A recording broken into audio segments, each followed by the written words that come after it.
اب انجینئر مرزا محمد علی کو کیا پتا بابا ہوتا کیا ہے؟ وہ تو اس کو تو حضرت جی جو پیچھے سے پیسے آ رہے ہیں نا، اس کو تو وہ نظر آ رہا ہے، اس کو کیا پتا بابا ہوتا کیا ہے؟ بابا اپنے زمانے میں ایک زمانہ ہوتا ہے حضرت، بابا اپنے جہاں میں ایک جہاں ہوتا ہے حضرت، اس کا وکھری ایک جہاں ہوتا ہے حضرت، یہ اس کو نہیں پتا اور نہ اس کی باتوں میں آنا ہے انشاءاللہ۔ میرا ارادہ بن رہا ہے کیونکہ اب وہ ہمارے بابوں کی طرف آ رہا ہے اور ہم نہیں اپنے بابوں کی برداشت کر سکتے۔ منوس تجھے کیا پتا بابے ہوتے کیا ہیں، تجھے کیا پتا باجزید کہتے کس کو ہیں، تجھے کیا خبر جنید کس ہستی کا نام ہے حضرت، اس لیے اس کی بات بھی نہ سنا کرو حضرت، وہ بھی دل میں شک ڈال دے گی حضرت۔ اور انشاءاللہ بس میں توفیق مانگ رہا ہوں اپنے اللہ سے، بڑی جلدی میں نے انشاءاللہ اس کا رد شروع کرنا ہے۔ ایویں بکواس کر رہا ہے اپنے کمرے میں بیٹھ، یہ کیا ہوا؟ تیرا کمرہ، تیرا کیمرہ، تیرے ہی لوگ، تیری کتابیں، تیری باتیں، کسی دن ہمیں بھی بلا نا، تو اسی طرح لائیو چلا نا بھائی، تیری اپنی دنیا، تیری اپنی باتیں، یہ کیا حضرت ہوا؟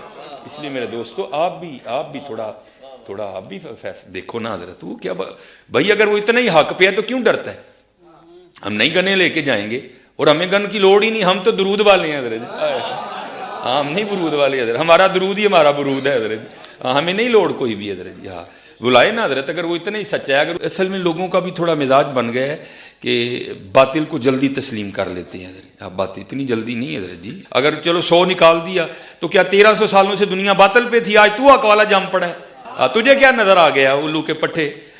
تو بہرحال یہ جو ہے نا کتابیں پڑھا کرو حضرت جی، خود دیکھا کرو کہ ہمارے بڑے تھے کیا ہے۔ خود اہل حدیث علماء جو ہے نا، سنجیدہ علماء، وہ بھی پریشان ہیں کہ ہماری عوام جا کدھر رہی ہے۔ اب وہ جو انجینئر کا فتنہ آیا ہے نا، اہل حدیث ہم سے زیادہ اس سے پریشان ہیں۔ اہل حدیث علماء ہم لوگ اتنے پریشان نہیں ہیں اس سے، وہ علماء ہم سے بھی زیادہ کیا ہیں کہ یار یہ کیا ہو رہا ہے۔ یاد رکھو علی مرزا کے پیچھے جتنے گئے ان میں کوئی بریلوی نہیں تھا، دیوبندی نہیں تھا۔ ہاں سمجھ جاؤ کون تھا، مجھے بولتے ہوئے بھی درد ہوتا ہے، اس واسطے نہیں بولتا ہوں میں نام۔ ہمارے گئے ہیں، میں پونا میں تھا گزشتہ 2 ہفتے پہلے، وہاں کے طلباء تو مجھے کہے ریکویسٹ کرنے لگے کہ مولوی صاحب آپ کچھ تو کیجئے، یہ ایسا لا کے رکھتا ہے، کتنے بچے ہمارے آنکھوں کے سامنے چلے گئے، آپ اس پر کوئی نہ کوئی کلپ نکالیے، اس کے اوپر جو مدلل جواب ہو علی مرزا پر۔ ہم بیزار ہو گئے ہیں، ہمارے ہاتھوں جو بنے ان میں کئی لوگ اب علی مرزا کے فالوورز میں سے ہیں، نعوذ باللہ ثم نعوذ باللہ۔ کون گیا؟ ہمارا گیا، تو دکھ تک کس کو ہے؟ ہم کو ہے۔ میں جہاں بھی جاتا ہوں یہی بولتا ہوں، سب سے بڑا خطرہ ہم کو ہے، کو نہیں۔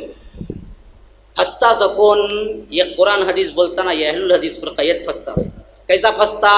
انجینئر علی مرزا انہیں دلیل سے بولتا، بھائی کیا بولتا بھائی انہیں، اچھا اصل میں مسئلہ کیا ہے، یوٹیوب اتنا پھیل گیا ہے کہ کس کا سننا کس کا نہیں سننا نہیں معلوم، پتہ ہی۔ پہلے یہ متعین کرنا چاہیے ہم علماء کو، تاکہ عوام کو صحیح نصیحتیں ملے کہ ان کا سنو، ان کا نہ سنو۔ علی بھائی السلام علیکم۔ وعلیکم السلام۔ کچھ عرصہ سے میں نوٹ کر رہا ہوں کہ فرقوں کے بزرگ بابوں سے متعلق آپ کی زبان سخت ہوتی جا رہی ہے، الحمدللہ۔ یہ میں نے کہا الحمدللہ، انہوں نے لکھا ہے۔ خصوصاً آج کل آپ کا یہ نعرہ آپ کے اسٹوڈنٹ بڑے فخر سے لگا رہے ہیں کہ بابت شاہی کوئی نہیں۔ کیا یہ جملے آپ کی طرف سے ادا ہونا تکبر کی علامت نہیں ہے؟ نعوذ باللہ۔ یہ میں کہہ رہا ہوں کہ آپ اپنے آپ کو بزرگ بابوں سے بہتر سمجھنے لگے ہیں جن کی اسلام کے لیے اتنی خدمات ہیں۔ نعوذ باللہ جی، اچھا ہو گیا یہ پوچھ لیے سوال کسی نے، میں استغفر اللہ واتوب الیہ اس وجہ سے یہ بات نہیں کہہ رہا ہوتا۔ اور مجھے بتائیں کبھی میں نے ایبسولوٹلی یہ بولا ہے کہ بابت شاہی کوئی نہیں سوائے ابھی کے؟ وہ سوال ہوا ہے۔ دیکھیں کوئی بات شروع ہوتی ہے نا، اس کے اینڈ پہ آتا ہے نا فَبِأَيِّ آلَاءِ رَبِّكُمَا تُكَذِّبَانِ، 31 دفعہ تو قرآن میں بھی آیا نا، جنت کی آیات کے بعد بھی آیا۔ ویسے تو ہمارے علماء نے ترجمہ ہی غلط کیا، تم اپنے رب کی کون کون سی نعمتوں کو جھٹلاؤ گے، یہ ترجمہ غلط ہے۔ آلا کہتے ہیں نشانی کو، وہ جنت بھی ہو سکتی ہے، جہنم بھی ہو سکتی ہے، اور فزیکل فینومینا آف نیچر بھی ہو سکتے ہیں۔ مولانا مودودی رحمہ اللہ نے ہر آیت کا اس کے کانٹیکسٹ کے اعتبار سے ترجمہ کیا ہے۔ انہوں نے یہ ترجمہ نہیں کیا تم اپنے رب کی کون کون سی نعمتوں کو جھٹلاؤ گے، ورنہ تو جہنم جو ہے وہ کیا نعمت ہے، وہ تو اللہ تعالیٰ کی طرف سے غضب ہے۔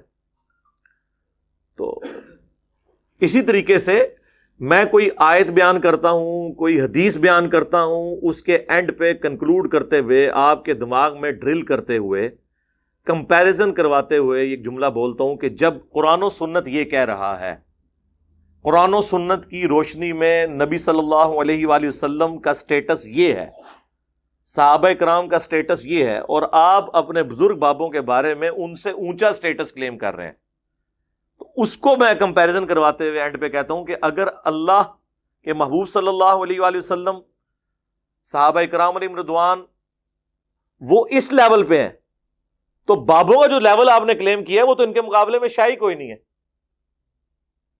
تو اب آپ اس کو جوڑ کے دیکھیں۔ اب کوئی اعتراض کر سکتا ہے کہ جی آپ یہ جملہ نہ بولیں، لوگوں کو دکھ ہوگا۔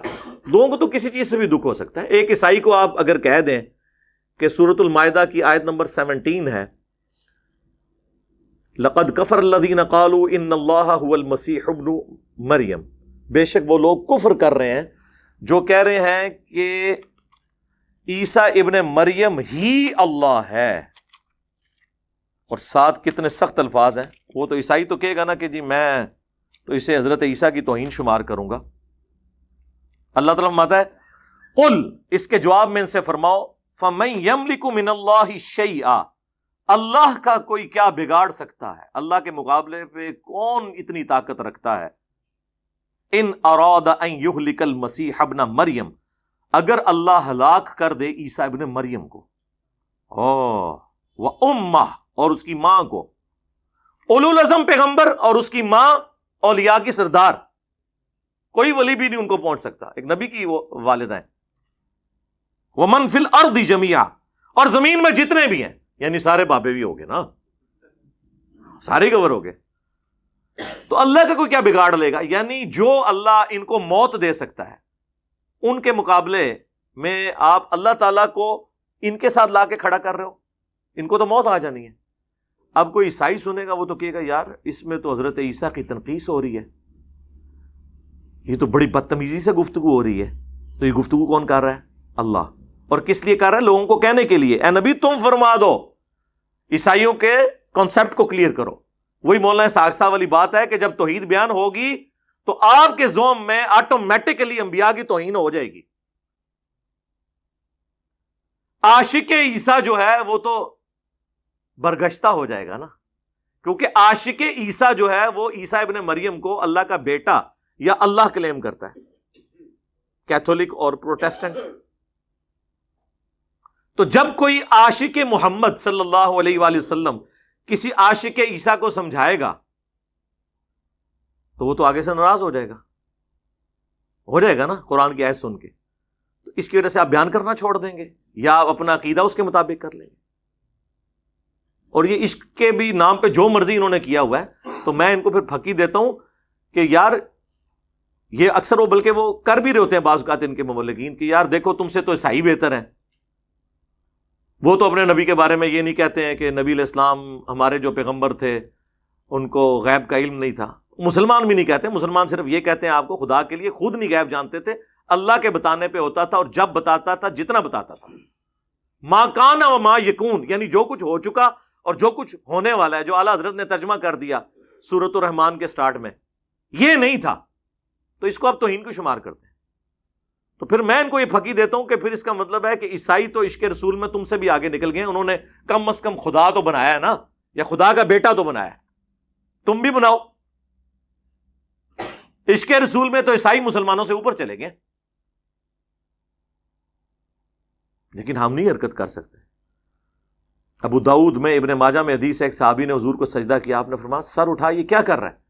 کہ یا رسول اللہ میں وہ ہیرا نامی جگہ میں گیا تھا عراق میں، وہاں پہ لوگ اپنے سردار کو سجدہ کرتے ہیں، تو آپ تو اللہ کے رسول ہیں، آپ نے فرمایا جب میں فوت ہو جاؤں گا اور تم میری قبر سے گزرو گے کیا میری قبر پہ بھی سجدہ کرو گے؟ انہوں نے کہا نہیں یا رسول اللہ۔ تو فرمایا پھر مجھے کیوں سجدہ کر رہے ہو؟ اگر میں سجدہ جائز سمجھتا تو بیویوں سے کہتا کہ اپنے خاوندوں کو سجدہ کریں اس حق کے سبب جو اللہ نے ان کو دیا ہے۔ انہوں نے آگے سے نہیں کہا کہ عشق دے چلے نمبر رہ گئے، یا رسول اللہ عیسائیوں نے تو اپنے پیغمبر کو خدا کا بیٹا یا خدا ہی کلیم کر دیا، ہم آپ کو سجدہ بھی نہ کریں تعظیمی؟ اور یا رسول اللہ حضرت آدم علیہ السلام کو تو فرشتوں نے سجدہ کیا تھا، آپ تو امام الانبیاء ہیں، آپ کو ہم سجدہ نہ کریں. یہی کہانیاں بناتے ہیں نا, جوڑتے ہیں نا اس طریقے سے. تو اس طریقے سے جب ہم یہ باتیں کرتے ہیں تو ہمارا مقصد یہ ہوتا ہے کہ آپ کے دماغ کھولے جائیں. باقی تو لوگوں کو تو بری لگتی ہیں باتیں, مجھے پتا ہے قرآن کی دعوت لوگوں کو بری لگتی ہے, اس لیے آپ کو صدیوں سے بتایا گیا قرآن و حدیث ڈائریکٹ نہیں پڑھنا, گمراہ ہو جاؤ گے. یہ اس کا ایکویلنٹ ورڈ تھا, کیونکہ جو کچھ انہوں نے بتایا تھا وہ اس کے بالکل خلاف. لیکن اگر آپ قرآن و سنت کو پڑھیں گے تو وقتی طور پہ آپ کو کوفت ہوگی. جس طرح ایک بندے کو جب پھوڑا پیپ زدہ ہو جاتا ہے نا, اس کو جب کٹ لگایا جاتا ہے نا, اس وقت اسے ایک تکلیف ضرور ہوتی ہے, لیکن جب اس کا زخم صاف ہو کے 1-1.5 ہفتے میں ریکوری شروع ہو جاتی ہے نا, پھر وہ کہتے ہیں یار میں نے تو اتنے مہینے تکلیف کاٹی اس کی وجہ سے. جس مزار سے گزرتا تھا جھک کے گزرتا تھا. ہاں جی, اگر میں وہ گاڑی کا ڈرائیور تھا تو جو مزار آتا تھا وہ تو 10 روپے دور سے ہی سڑک پہ پھینک کے جاتا تھا. اللہ کا شکر ہے توحید پہ آئے ہوں تو سکون ہو گیا, یہ پھوڑا جب سے ختم ہوا ہے, ایک اللہ کا ہو گیا ہوں. لیکن اس وقت چیرا لگتے ہوئے تو تکلیف ہوتی ہے, جی ہوگی, مجھے پتا ہے. مجھے کسی کے بابوں سے کوئی لینا دینا نہیں ہے. بابوں کے مقابلے میں اپنے آپ کو نہیں لا رہا ہوتا, کتاب و سنت کو لے کے آ رہا ہوتا. اب چونکہ وہ ہے ہی اس کے مقابلے پہ ہے تو اب میں کیا کروں, میں تو کچھ نہیں کر سکتا. اب اگر میں قرآن سے یہ آیت بیان کروں, سورہ الانعام کی آیت نمبر 15, جو سورہ یونس میں بھی موجود ہے, سورہ الزمر میں بھی, قل انی اخاف ان عصیت ربی عذاب یوم عظیم. اے نبی تم فرماؤ کہ اگر میں بھی اپنے رب کی نافرمانی کروں تو مجھے بھی اس بات کا ڈر ہے کہ بڑے دن کا عذاب مجھے بھی آ پکڑے گا. اللہ اکبر. میرے بھائی جب یہ میں آیت بیان کرتا ہوں اور اس کے مقابلے پہ آپ کے بزرگ یہ کلیم کرتے ہیں کہ ہم اس وقت تک جنت میں نہیں جائیں گے جب تک کہ اپنے مریدوں کو نہ لے کے چلے جائیں, جو ہمارے سلسلے میں بیعت ہو گیا وہ قیامت والے دن بغیر حساب و کتاب کے بخشا جائے گا. اور میں جب یہ حدیث بیان کرتا ہوں اس کو سپورٹیو, یہ تو نبی الاسلام کے بارے میں آپ نے پھر اسے بریف کیا, صحیح مسلم کی حدیث کہ جسے قیامت کے دن اس کے عمل نے پیچھے چھوڑ دیا, اس کا نسب, اس کی رشتہ داری اسے آگے نہیں لے کے جا سکے گی. اور بخاری اور مسلم کی متفق علیہ حدیث, اے میری بیٹی فاطمہ اس بات پہ مت اکڑنا کہ تم اللہ کے نبی کی بیٹی ہو, اگر اللہ نے تمہیں پکڑ لیا تو میں اللہ کے حضور تمہارے کچھ کام نہیں آؤں گا. یہ سیدہ فاطمہ کو ہمارے لیے کہا جا رہا تھا, وہ تو بخاری مسلم میں آیا جنتی عورتوں کی سردار ہیں, لیکن ان کو یہ بات کر کے امت کو بتائی جا رہی تھی کہ جب فاطمہ کا یہ سٹیٹس ہے اور اس کے بارے میں اللہ کا محبوب صلی اللہ علیہ وآلہ وسلم ہونے کے باوجود یہ کہہ رہا ہوں, تو اب جب کبھی کوئی یہ کہے نا کہ جو میرے سلسلے میں بیعت ہو میں اسے جنت میں لے جاؤں گا, میں اس وقت تک جنت میں نہیں جاؤں گا جب تک کہ اسے لے نہ جاؤں, تو آپ نے انجینئر صاحب کی بات غور سے سننی ہے کہ بابت شاہی کوئی نہیں. جب حضرت فاطمہ اور رسول اللہ صلی اللہ علیہ وآلہ وسلم کے بارے میں یہ آیات اور احادیث موجود ہوں, اب پتہ چلا بابت شاہ نہیں کوئی نہیں, ادھر مطلب کیا ہے, یعنی بابوں کی تو کوئی حیثیت نہیں ہے ان کے مقابلے میں. عیسیٰ ابن مریم کے بارے میں سورۃ المائدہ میں آیا کہ عیسیٰ ابن مریم تو نہیں تھے مگر ایک رسول, اور ان کی ماں ایک سچی عورت تھی, اور وہ دونوں کھانا کھایا کرتے تھے, یعنی وہ روٹی کے محتاج تھے. روٹی کا محتاج کون ہوتا ہے؟ جو مخلوق ہو. خالق روٹی کی محتاج ہستی ایسی نہیں کہ وہ محتاج ہو. تو اس پہ جب ہم یہ کہہ دیں کہ یار اگر عیسیٰ ابن مریم اور ان کی والدہ, ان کے بارے میں یہ آ رہا ہے, اور پھر ساتھ یہ بھی آیا کہ ایسوں کو پوجتے ہو جو نہ تمہارے نفع کے مالک ہیں نہ نقصان کے, اور ساتھ ہی کہا یہ من دون اللہ ہیں, حالانکہ حزب اللہ ہیں, لیکن تم نے انہیں من دون اللہ بنا دیا اللہ کے مقابلے پر. یہ کہتے ہیں بتوں کے بارے میں من دون اللہ ہے, اور ہم تو پوجتے تو نہیں ہیں. بھئی پوجنا ایک الگ سے چیز ہے, اس کے ساتھ یہ ہے کہ نہ وہ تمہارے نفع کے مالک ہیں نہ نقصان کے. تو پھر ہم اس پہ کیوں نہ بولیں کہ اگر اولو العزم پیغمبر 5 جو سورۃ الاحزاب اور سورہ الشورى میں آئے, محمد رسول اللہ صلی اللہ علیہ وآلہ وسلم, ابراہیم خلیل اللہ, موسیٰ کلیم اللہ, عیسیٰ روح اللہ اور نوح علیہ السلام, یہ 5 اولو العزم پیغمبر، ان میں سے ایک عیسیٰ ابن مریم اور ان کی ماں صدیقہ کہہ دیا اللہ تعالیٰ نے ان کو، اور صدیق سب سے بڑا درجہ ہوتا ہے انبیاء کے بعد، اولیاء کی سردار۔ اگر عیسیٰ اور ان کی ماں کھانے کے محتاج ہیں، اللہ کے مقابلے پہ اگر آپ انہیں کھڑا کریں گے تو وہ من دون اللہ ہیں، اور وہ دونوں آپ کے نفع اور نقصان کے مالک ہی نہیں ہیں، تو بابت شاہی کوئی نہیں، ٹھیک ہے نا؟ تو یہ ایبسولوٹلی جملہ نہیں بولا جاتا، ریلیٹیولی بولا جاتا ہے۔ پھر بخاری اور مسلم دونوں میں حدیث ہے اسامہ ابن زید کے بارے میں، وہ کہتے ہیں ایک جنگ کے دوران ایک کافر سے جب میں لڑ رہا تھا تو وہ میری تلوار کے نیچے آیا تو اس نے کلمہ پڑھ دیا، میں نے پھر بھی اسے قتل کر دیا کہ یہ ڈر کے کلمہ پڑھ رہا ہے، لیکن دل میں قلق تھا، گلٹ تھا۔ کچھ عرصے بعد اللہ کے نبی علیہ السلام سے عرض کی کہ اے اللہ کے رسول، اس طرح جنگ کے دوران ایک کافر جب میری تلوار کے نیچے آیا تو اس نے کلمہ پڑھ دیا، لیکن پھر بھی میں نے اسے مار دیا۔ تو آپ نے فرمایا اسامہ، جب اس نے کلمہ پڑھ دیا تھا تو نے اسے کیوں مار دیا؟ تو کہنے لگے یا رسول اللہ، اس نے ڈر کے کلمہ پڑھا تھا۔ آپ نے فرمایا اسامہ، کیا تو نے اس کا دل چیر لیا تھا؟ اسامہ تو کیا کرے گا، اسامہ تو کیا کرے گا؟ اس جملے کو حضور رپیٹ کرتے رہے جب قیامت والے دن وہ کلمہ پڑھتا ہوا اللہ کے حضور تیرے خلاف مقدمہ قائم کر دے گا، اسامہ تو کیا کرے گا؟ اور اسامہ ابن زید کہتے ہیں کہ اس وقت میرے دل میں خیال آیا، کاش آج سے پہلے میں کافر ہوتا، آج ہی کلمہ پڑھ کے مسلمان ہوتا، کم از کم میرا یہ گناہ دھل جاتا۔ اسامہ ابن زید نے جو اجتہاد کیا وہ بالکل درست تھا، ہم بھی یہی کرتے ہیں کہ ڈر کے پڑھا، لیکن ظاہر میں غلطی کے چانس تو ہیں، ہو سکتا ہے ڈر کے نہ پڑھا ہو۔ تو بینیفٹ آف ڈاؤٹ ایک کافر کو بھی رسول اللہ نے دیا، جو آپ کو مسلمان علماء نہیں دیتے ہیں۔ جنید جمشید نے سامنے آ کے معافی مانگی، علماء نے کہا نہیں، اندرونی مانگی، دیکھا آپ نے؟ تو اسامہ ابن زید کو جب حضور یہ کہہ رہے تھے کہ کیا تو نے اس کا دل چیر لیا تھا، تو اسامہ کو تو آگے سے یہ کہنا چاہیے تھا کہ اس امت کے بڑے سے بڑے ولی، غوث، کتب، ابدال، وہ اپنے مریدوں کے دلوں کے حال جانتے ہیں، اور وہ پوری کائنات ان کے سامنے اس طرح ہوتی ہے جس طرح ہتھیلی کے اوپر رائی کا دانہ۔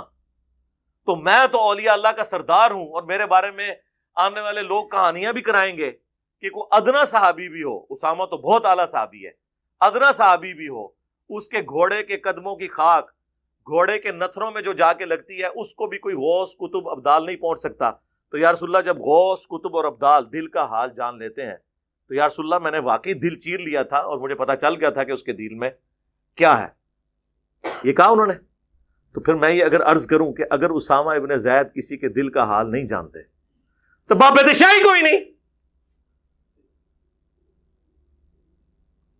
فَبِأَيِّ آلَاءِ رَبِّكُمَا تُكَذِّبَانِ، یہ اللہ کی سنت پہ عمل ہو رہا ہے۔ ہر نشانی کے بعد وہ بات ریپیٹ اس لیے ہوتی ہے تاکہ آپ کے دماغ میں گھس جائے۔ تو یہ ہم بار بار بولتے ہیں کسی مثال کے ساتھ۔ اسی طریقے سے بخاری و مسلم میں ایک حدیث ہے، نبی علیہ السلام کا ایک غلام تھا مدعم، جو سواری کا کجاوا کسا کرتا تھا سفر و حضر میں، حضور کو وضو کرواتا تھا۔ غزوہ خیبر کے موقع پر اسے ایک نامعلوم تیر لگا اور وہ شہید ہو گیا، اور صحابہ نے کہا تم میں شہادت مبارک ہو، یہ الفاظ ہیں۔ بالکل صحیح کہا، کیونکہ صحابہ دل کا حال تو نہیں جانتے تھے۔ آپ نے فرمایا تم اسے شہادت کی مبارک دے رہے ہو، جبکہ اللہ نے مجھے دکھایا ہے کہ اس کے اوپر آگ کی ایک چادر ہے جو اس نے مال غنیمت میں سے چوری کی تھی، اور اللہ نے یہ بھی لحاظ نہیں کیا کہ حضور کا خادم ہے چلو ایک چادر معاف کر دے، نہیں۔ اس لیے میں بولتا ہوں آج اگر کوئی جرم کرتا ہے نا، اس لیول کا جرم اگر رسول اللہ کے زمانے میں کسی نے کیا وہ بڑا مجرم ہے، کیونکہ اسے حضور کی صحبت ملی ہوئی ہے۔ آج اگر صحابہ کو گالیاں دیتا ہے، دلواتا ہے، اس سے بڑا رافضی اور اس سے بڑا مجرم اور اس سے بڑا خارجی وہ ہے جس نے اس مبارک زمانے میں یہ کام کیا۔ اشارتاً بات کر، کیونکہ میں نے جملے سخت بول دیے نا، اشارتاً بات، تاکہ جوڈیشری میں چیلنج نہ ہو سکے یہ بات فلاں فلاں کر کے۔ تو صحابہ کرام اٹھے، اپنے گھروں کو گئے۔ اگر کسی نے ایک رسی کا ٹکڑا بھی یہ کہہ کے اٹھایا تھا نا کہ اس کی تو کوئی اتنی ورتھ نہیں ہے مال غنیمت میں، کیونکہ مال غنیمت کا سامان وقت کے حاکم نے تقسیم کرنا ہوتا ہے، اور اس وقت رسول اللہ تھے صلی اللہ علیہ وسلم، ان کی اجازت کے بغیر نہیں ہو سکتا تھا، لا کے واپس بیت المال میں جمع کروایا۔ اب یہ حدیث بیان کرنے کے بعد جب میں یہ کہتا ہوں کہ صحابہ کرام کو تو اپنے سامنے پڑی ہوئی ایک صحابی کی لاش کے اوپر آگ کی چادر نظر نہیں آئی ہے، آپ لوگ اپنے بزرگوں کے بارے میں کلیم کرتے ہیں کہ وہ عذاب قبر دیکھ لیتے ہیں، انہیں کشف القبور ہوتا ہے، اگر صحابہ کرام علیہم رضوان سامنے میت کے اوپر جو آگ کی چادر ہے اس کو نہیں دیکھ سک رہے تو بابت شاہی کوئی نہیں۔ فَبِأَيِّ آلَاءِ رَبِّكُمَا تُكَذِّبَانِ، تم اپنے رب کی قدرت کی کون سی نشانیوں کو جھٹلاؤ گے؟ تو یہ مثالیں میں اس لیے دے رہا ہوتا ہوں تاکہ آپ کو بات سمجھ آئے۔ اسی طریقے سے بخاری مسلم میں حدیث ہے، نبی علیہ السلام ایک جگہ سے گزر رہے تھے تو آپ رک گئے، آپ کی سواری بھدک گئی، کیونکہ بخاری میں ہی آتا ہے کہ عذاب قبر اس طرح کی جو چیزیں ہیں وہ جنوں اور انسانوں کے علاوہ تمام مخلوقات ان کی آواز سن لیتی ہیں، انسان نہیں سن سکتے اس کی۔ اب یہ جو کہتے ہیں نا جی گورے کا موبائل دور سے سن لیتا ہے تو اللہ کا ولی کیوں نہیں سن سکتا؟ یعنی آپ موبائل کو اوپر کر رہے ہیں، سر موبائلوں تو چھڑ دو، آپ تو پرندے سے افضل ہے نا، آپ اڑ کے بتائیں، پرندہ اڑ لیتا ہے، ولی کی نہیں بات کر رہا، ولی کا جو مرید ہے چمگادڑ اڑ لیتی ہے، تسی چمگادڑ تو بھی گئے گزرے ہو، میں نام ہی انہاں جانوراں دے لینے جے تانوں وٹ چڑھے، گدھ تو بھی گئے گزرے ہو، کوے سے بھی گئے گزرے ہو، چیلوں سے بھی گئے گزرے ہو، اشرف المخلوقات ہو کے، اس لیے کہ ہمیں اللہ نے اس ڈومین میں بس اتنی دی ہے صلاحیت، اس سے بڑھ کے نہیں دی۔ وہ کہتے ہیں جی نبی جب خچر پہ بیٹھا تو خچر کو بھی علم غیب آ گیا تو بزرگوں کو کیوں نہیں آتا؟ بھئی جو 7 بزرگ تھے ان کو تو کوئی نہیں آیا، وہ اس لیے آتا ہے اسے کہ وہ ویسے ہی سنتا ہے، علم غیب سے نہیں، ویسے ہی سنتا ہے، وہ جانور ہے، وہ مکلف نہیں ہے، جنوں اور انس کے علاوہ ہر مخلوقات سنتی ہے، یہ تو بخاری کے الفاظ ہیں۔ آپ نے فرمایا ان 2 قبر والوں کو عذاب ہو رہا ہے، ایک پیشاب کے چھینٹوں سے نہیں بچتا تھا، دوسرا چگلی کھایا کرتا تھا، پھر آپ نے ایک ٹہنی توڑ کے 2 ٹکڑے کر کے دونوں قبروں پہ لگائے اور کہا جب تک یہ ہری رہیں گی ان کے عذاب میں تخفیف ہوگی، حضور کی برکت سے۔ اور مسلم شریف میں تو الفاظ ہیں، میں نے اللہ سے ارادہ کیا کہ میں تمہیں عذاب قبر سنوا دوں، دکھانا نہیں، نہ وہ تو کوئی تک ہی نہیں سکتا، لیکن مجھے ڈر ہوا کہ اگر تم نے عذاب قبر کی چیخیں وہ سن لی نا، تم اپنے مردوں کو دفنانا چھوڑ دو گے۔ تو یہ ساری حدیثیں بیان کر کے میں کہتا ہوں کہ صحابہ کرام حضرت ابوبکر، عمر، عثمان و علی رضی اللہ عنہم اجمعین وعلیہم السلام اجمعین، جن کے لیول کا کوئی بزرگ ہو ہی نہیں سکتا، جب وہ لوگ حضور کی موجودگی میں بھی عذاب قبر سن نہ سکیں، دیکھنا تو دور کی بات، تو بابت شاہی کوئی نہیں۔ تو اب سمجھ آئی کہ بابت شاہی کوئی نہیں، اس کا مطلب کیا ہوتا ہے؟ اس کے اوپر تو میں فی البدی کتنی دیر بول سکتا ہوں، یہ تو ختم ہی نہیں ہوگا۔ تو میری وہ جو 100 نمبر مجلس ہے نا، بابوں کا خدا اور ہے اور کتابوں کا خدا اور، وہ آپ دیکھیں اس وقت اگر یہ مجھے آمد ہوئی ہوتی نا تو اس کی بھی وہ ہر مثال کے اوپر میں یہ بولا کرتا۔ یہ آہستہ آہستہ آمد ہوئی ہے نا، جسے کہتے ہیں آہستہ آہستہ، کیا لکھا ہوا تھا کہ آپ کے لہجے میں تلخی آنا شروع ہو گئی ہے، آہستہ آہستہ آمد آنا شروع ہو گئی ہے۔ پہلے آمد ہوئی کہ نہ میں وابی نہ میں بابی، میں ہوں مسلم علمی کتاب۔ اس کے بعد مرنے سے پہلے اے مسلمان کر لے اس پہ غور، کتابوں کا خدا اور ہے، بابوں کا خدا اور، بابے بھی اسی خدا کو مانتے ہیں لیکن ان کوالٹیز کے ساتھ نہیں جو کتاب و سنت میں ہے۔ تو یہ سلوگنز آئے نا، پھر یہ اچانک آیا میرے دماغ میں، میں بیٹھ کے بناتا نہیں ہوں، وہ ایک مجلس کے دوران، یعنی میں کوئی بات کرتے ہوئے کہہ رہا تھا کہ لوگ یہ کہتے ہیں کہ جی اگر آپ اس کو غلط کہہ رہے ہیں یہ تو فلاں بزرگ نے بھی نقل کیا ہے، تو اس پہ پھر میں نے جملہ بولا تھا کہ ہم قرآن و سنت کی روشنی میں جب حضرت معاویہ رضی اللہ تعالیٰ عنہ، حضرت مغیرہ ابن شعبہ رضی اللہ تعالیٰ عنہ، حضرت عمر بن عاص رضی اللہ تعالیٰ عنہ کے مولا علی رضی اللہ تعالیٰ عنہ علیہ السلام کے خروج جو ان کے خلاف انہوں نے کیا، اس کو بھی کنڈیم کرتے ہیں، تو بابت شاہی کوئی نہیں، ہمیں کسی کی دوست کوئی نہ لگائے۔ تو اچانک میرے دماغ میں آیا، لیکن وہ قبولیت کی گھڑی تھی۔ اور یہ سلوگنز اور نعرے بڑے امپورٹنٹ ہوتے ہیں۔ بخاری مسلم میں حدیث ہے، اے حسان بن ثابت، ہمارے تیروں اور تلواروں سے کافروں کو وہ تکلیف نہیں ہوتی جو تیرے زبان کے اشعار سے ہوتی ہے۔ تو یہ سنت حسان ابن ثابت ہے جو ہم پوری کر رہے ہیں. اب تو ایسے ایک اور نعرہ بھی آ گیا چوتھا, فرقوں کی دکانیں بند, the damage has been done.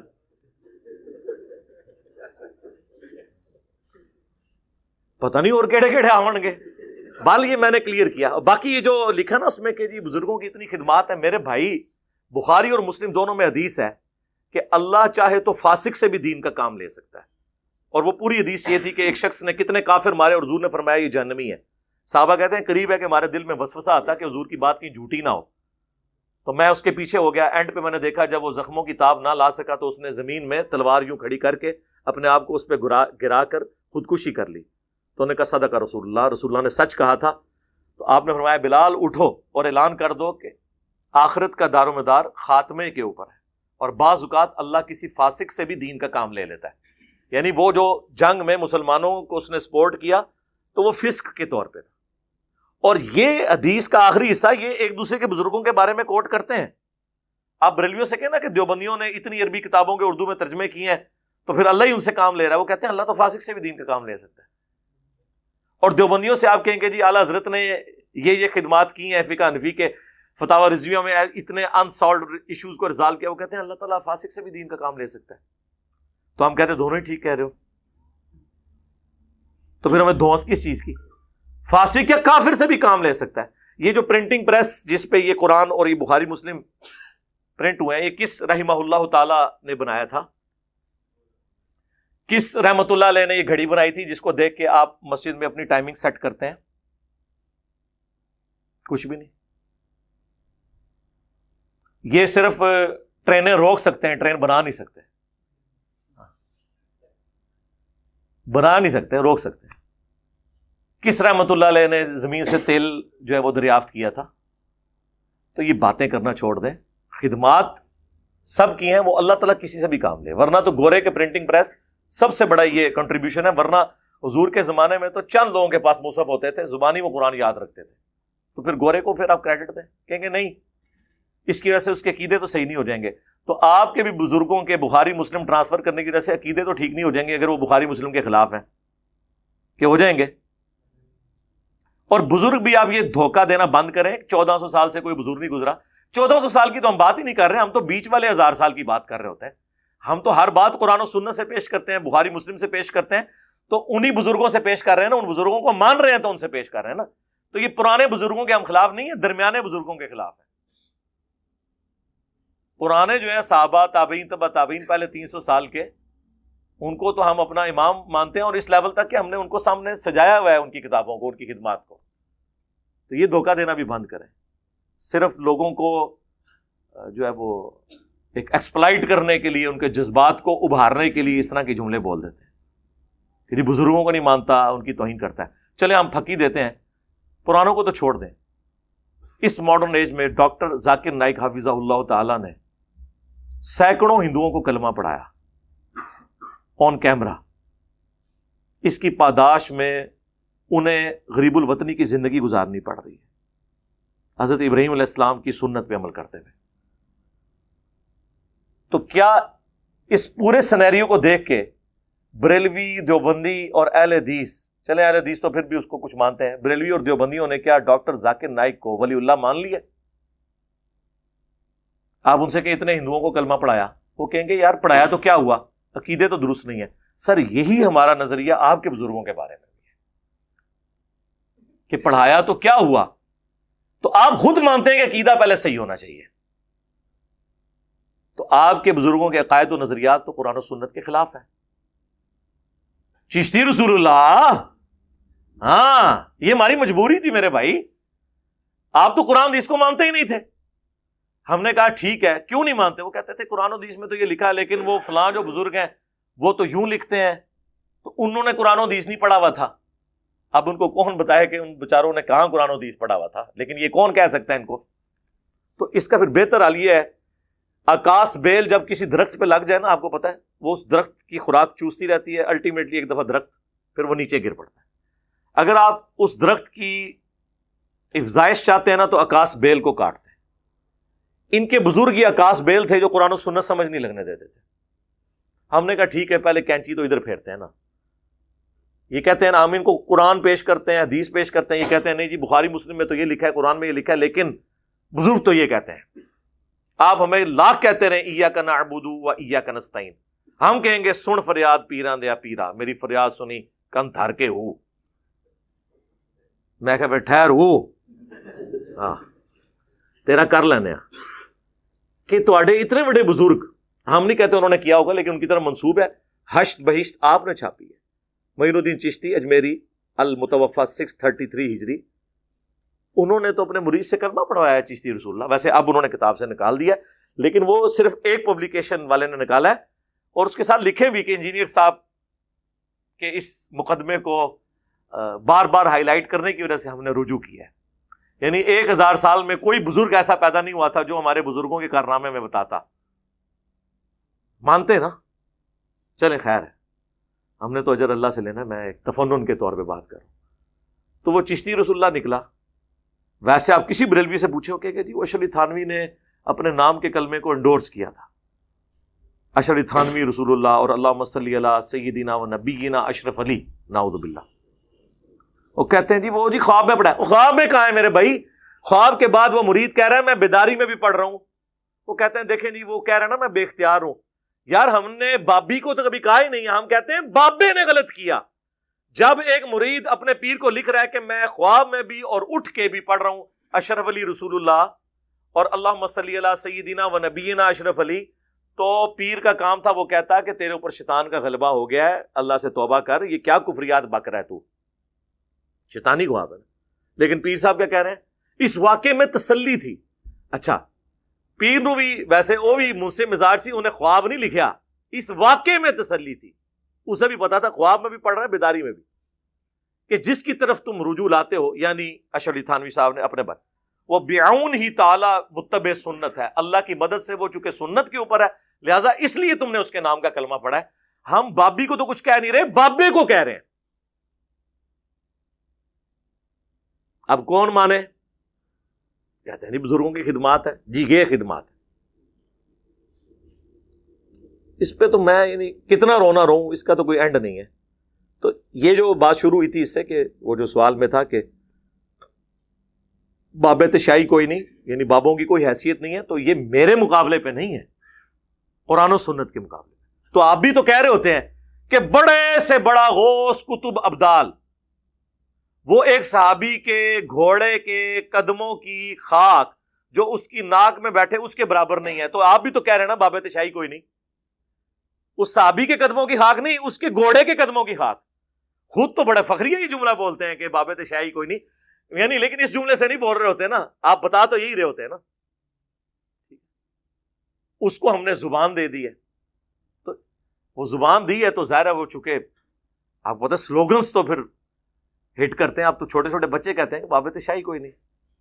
آپ دیکھیں ہمارے خلاف جتنی ویڈیوز چلتی ہیں نا اس کے نیچے ہمارے اسٹوڈنٹس لکھتے ہیں کہ بھائی آپ تو یہ کہہ رہے ہیں نا لیکن قرآن میں یہ لکھا ہے، حدیث میں یہ لکھا ہے. اور ہماری ویڈیوز کے اوپر جتنے لوگ کمنٹس کرتے ہیں دیوبندی بریلوی اہل حدیث، آپ نیچے لکھیں، وہ دیکھیں گے کسی نے گالی لکھی ہوگی، کسی نے لکھا ہوگا فلاں کا ایجنٹ ہے، فلاں سے یہ کر رہا ہے، اور نیچے لوگ جواب دے رہے ہوتے ہیں کہ بھائی کوئی علمی بات کریں. ٹھیک ہے، کیا دینے سے کیا ہوتا ہے، پروپیگنڈا کرنے سے کیا ہوتا ہے. آپ دیکھ لیں دنیا کے سارے فرقے آپس کے اختلافات کو چھوڑ کے میرے خلاف کلپ چڑھا رہے ہیں. آپ نے دیکھا ہے کوئی ایک سال کے اندر بریلوی دیوبندی اہل حدیث کا ایک دوسرے کے خلاف کو کلپ آیا ہو؟ سارے مل کے میرے خلاف کر رہے ہیں. کیوں؟ انہیں پتا چل گیا ہے کہ یار یہ مسئلہ کوئی بھی نہیں بچا، ایک دوسرے سے گلے لگ لگ کے رو رہے ہیں کہ تو آڈا نہیں کچھ بچا. تو جس طرح وہ کہتے ہیں نا جی اہل حدیث ہم سے زیادہ پریشان ہے، ہم اتنے پریشان نہیں ہیں، اہل حدیث ہم سے زیادہ پریشان ہے. خود اہل حدیث علماء جو ہے نا، سنجیدہ علماء، وہ بھی پریشان ہیں کہ ہماری عوام جا کدھر رہی ہے. اب وہ جو انجینئر کا فتنہ آیا ہے نا، اہل حدیث ہم سے زیادہ اس سے پریشان ہیں. اہل حدیث علماء ہم لوگ اتنے پریشان نہیں ہیں اس سے، وہ علماء ہم سے بھی زیادہ کیا ہیں کہ یار یہ کیا ہو رہا ہے. تو اس طریقے سے اہل حدیث زیادہ چیخ رہے ہوتے ہیں کہ جی ہمارے گئے ہیں. یاد رکھو علی مرزا کے پیچھے جتنے گئے ان میں کوئی بریلوی نہیں تھا، دیوبندی نہیں تھا. ہاں سمجھ جاؤ کون تھا. مجھے بولتے ہوئے بھی درد ہوتا ہے، اس واسطے نہیں بولتا ہوں میں نام. ہمارے گئے ہیں. میں پونا میں تھا گزشتہ 2 ہفتے پہلے، وہاں کے طلبا تو مجھے کہے ریکویسٹ کرنے لگے کہ مولوی صاحب آپ کچھ تو کیجئے، یہ ایسا لا کے رکھتا ہے، کتنے بچے ہمارے آنکھوں کے سامنے چلے گئے، آپ اس پر کوئی نہ کوئی کلپ نکالیے، اس کے اوپر جو مدلل جواب ہو علی مرزا پر۔ ہم بیزار ہو گئے ہیں، ہمارے ہاتھوں جو بنے ان میں کئی لوگ اب علی مرزا کے فالوورز میں سے ہیں، نعوذ باللہ ثم نعوذ باللہ۔ کون گیا؟ ہمارا گیا۔ تو دکھتا کس کو ہے؟ ہم کو ہے۔ میں جہاں بھی جاتا ہوں یہی بولتا ہوں، سب سے بڑا خطرہ ہم کو ہے، کو نہیں۔ پھنستا سکون، یہ قرآن حدیث بولتا نا، یہ اہل الحدیث فرقیت پھنستا۔ کیسا پھنستا؟ انجینئر علی مرزا انہیں دلیل سے بولتا، بھائی کیا بولتا بھائی انہیں۔ اچھا اصل میں مسئلہ کیا ہے، یوٹیوب اتنا پھیل گیا ہے کہ کس کا سننا کس کا نہیں سننا نہیں معلوم، پتہ ہی۔ پہلے یہ متعین کرنا چاہیے ہم علماء کو، تاکہ عوام کو صحیح نصیحتیں ملے کہ ان کا سنو، ان کا نہ سنو۔ وہ سارے تھے گئے نے، لیکن گئے کدھر؟ ہمارے پاس تو کوئی نہیں آیا، نہ ہم نے کوئی چندہ بک بنائی، نہ کوئی مدرسہ بنایا، نہ کوئی مسجد بنائی، نہ کوئی پیری مریدی شروع کی۔ آپ کے پیچھے نمازیں پڑھتے ہیں، آپ کوئی چندے دیتے ہیں، اب کیا مسئلہ رہ گیا پیچھے؟ یا تو نا یہ لوگ چھوڑ دیں، اور یہ میں آپ کو پریڈکٹ کر رہا ہوں، کچھ عرصے کی بات ہے انشاءاللہ تعالی۔ ان علماء کی اور ائمہ مساجد کی حیثیت صرف ایک روڈ لائنر کے ڈرائیور جیسی ہوگی انشاءاللہ۔ جیسے آپ سفر کرتے ہیں نا، آپ کو اس سے غرض نہیں ہوتا کہ یہ جو ڈرائیور ہے اس کا عقیدہ کیا ہے، کون ڈرائیونگ کر رہا ہے، آپ چپ کر کے اپنا بیٹھتے ہیں گاڑی میں، منزل پہ اتر جاتے ہیں۔ آنے والی نسلیں بھی مسجد میں، ان کو اس سے کوئی غرض نہیں ہوگا یہ مسجد کس کی ہے، امام مسجد کون ہے، داڑھی اس کی پوری ہے، کام ہے، کس فرقے کا ہے۔ جسے سواری بیٹھ کے اتر جاتی ہے نا، یہ بھی لوگ جایا کریں گے اپنے بچوں کے ساتھ، نماز پڑھ کے باہر نکل آیا کریں گے۔ یہ خود بس امامت اور چندوں کو دیکھیں گے، عوام ساری کی ساری علمی کتابی مسلم ہوگی انشاءاللہ۔ اور یہ کوئی فرقے کا نام نہیں، یہ قرآن سے میں نے ڈیڈکٹ کیا ہے۔ ایتونی بکتاب من قبل ھذا او اثارۃ من علم ان کنتم صادقین، سورۃ الاحقاف آیت نمبر 4۔ اے نبی اگر یہ آپ سے بحث کریں تو ان سے کوئی علمی بات کرو، کوئی کتاب لے آؤ قرآن سے پہلے بھی جو شرک کی تعلیم دیتی ہو۔ قرآن وہی تعلیم دے رہا ہے جو اگلی کتابوں نے دی ہے، یا کوئی انبیاء کے آثار علم کے ہوں۔ ایتونی بکتاب من قبل ھذا او اثارۃ من علم، علم بھی آ گیا، کتاب بھی، ان کنتم صادقین۔ تو اسی کو ہم نے پریزنٹ کیا تھا کہ نہ میں وہابی، نہ میں بابی، میں ہوں مسلم علمی کتابی۔ لیکن کہتے ہیں یار یہ بابی کہہ دیا جی، ٹھیک ہے جی، وہ وابی کہہ دیا، وابی تو خود آپ کہہ رہے تھے ایک دوسرے کو، ٹھیک ہے۔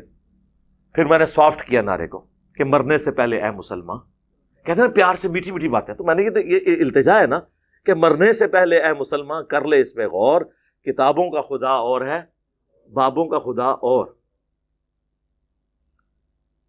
پھر بھی ان کو بات سمجھ نہیں آئی ہے، تو پھر ظاہر ہے جب اتنا کچھ ہو رہا ہو تو کبھی کبھار پھر انسان سے کوئی ایک وکھرے جہاں کے اندر کو بات نکلی جاتی ہے نا کہ بابے تو شاہی کوئی نہیں نکلی نا، تو یہ ان ساری باتوں کے بعد ہے۔ اور اینڈ پہ وہ جب کسی بندے کو دفنایا جاتا ہے نا، اس کے بعد وہ مٹی ڈال کے اس پہ پانی ڈالتے ہیں تاکہ وہ قبر سے مٹی ادھر ادھر بکھرے نا، وہ یہ اب ڈال دی ہم نے۔ فرقوں کی دکانیں بند، the damage has been done۔ صلاۃ بر محمد و آل محمد، اللہم صلی علی محمد وعلی آل محمد۔